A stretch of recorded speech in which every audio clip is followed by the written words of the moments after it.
Good morning, church. Thank you for joining us for our deep dive. And as you've noticed, we've started into Advent season. We're looking in the Old Testament historically at Christ's predictions. Going forward to what we're going to do is, we haven't done before, a real deep dive into the passages related to the birth of Christ as we go through the Gospels and really right up to that day celebrating his birth. And we're so excited you're part of that. Today we're in Isaiah chapter 11, and it's one of the predictions about Christ being the Messiah. You know, there was dozens and dozens of predictions of Christ about his birth, about his life, his ministry, his death, and they're very unique. As a matter of fact, when I talk to someone who doesn't know Christ, one of the things I do to let them see the uniqueness of Christ is talk about these predictions of the Old Testament.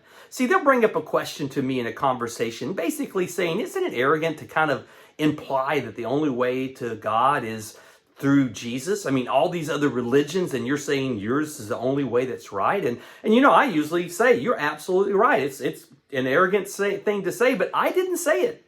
You know, Jesus said, I am the way, the truth, and the life. No one comes to the Father but through me. See, he made the exclusive claim, but he did unique things to prove it.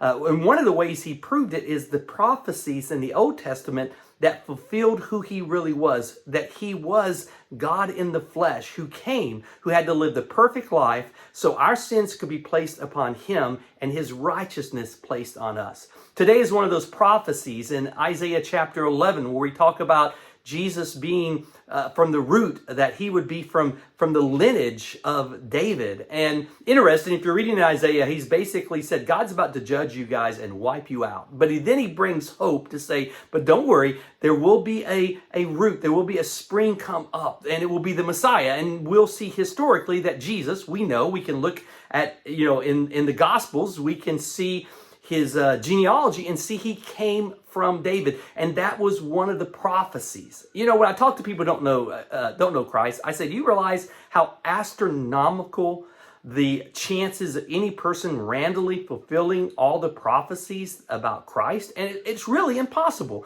As a matter of fact, the billions of people who have lived, only one person has fulfilled these prophecies. Specific things like he would come from the line of David. He would be born in Bethlehem. He would make an exit to Egypt and come back. And I could go on and on and on. But the astronomical fact that any person could do it. As a matter of fact, if it was easy to fulfill, you could point out the hundreds of people who have fulfilled these prophecies since the beginning of time. And guess what? There has not been hundreds of people who fulfilled these prophecies. There's only been one, and his name is Christ. You know, I find that people are more open to hear about Christ during Christmas than any other time. I was just in Japan, and in Japan I was amazed to find out as I was over there and these Christmas trees were already up.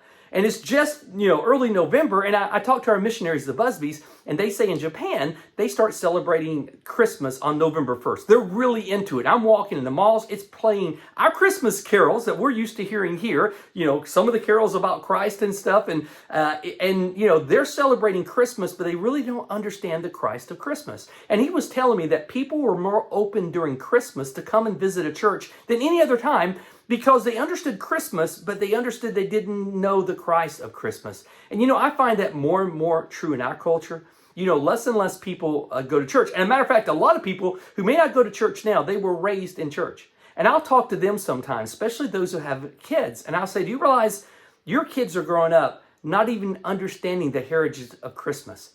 They don't understand the Christmas story. I said, I would kid them. I'll say, they understand ho, ho, ho, but do they understand holy, holy, holy? And I'll use that as a way of saying, why don't you bring them to our church so they can at least know the story and know about Christ? And you guys, this weekend, we start our events that are so great to invite people to. We have our Christmas, musicals that are starting this weekend in Huntsville and Madison. Madison, as a matter of fact, on the 3rd, on Saturday, you can come at 6 o'clock and see our musical, and then still be in Huntsville on the 4th there. And then the next week, the 11th, we'll have another one where David and the band will have a worship time. And then Christmas Eve, guys, a huge event. And you know what? We make it easy. We have these invite cards. You can invite people to be part of it. Here's what I find out. People are never more open to coming to church than right now. And so can I just challenge you, reach out to someone, a friend, a relative, a coworker, and say, listen, You're going to celebrate Christmas, but do you understand the Christ of Christmas? You know, I would love for you to come to our church and experience what Christmas is all about. You might be shocked of the people who the rest of the year would say no, and this will be the one time a year that they will come, so invite them. Guys, thank you for being part of our deep dive. I hope you continue as we go this Advent season and we deep dive in looking at the birth of Christ, and it challenges us to know him and love him more, but also share him more with others. Guys, have a great day.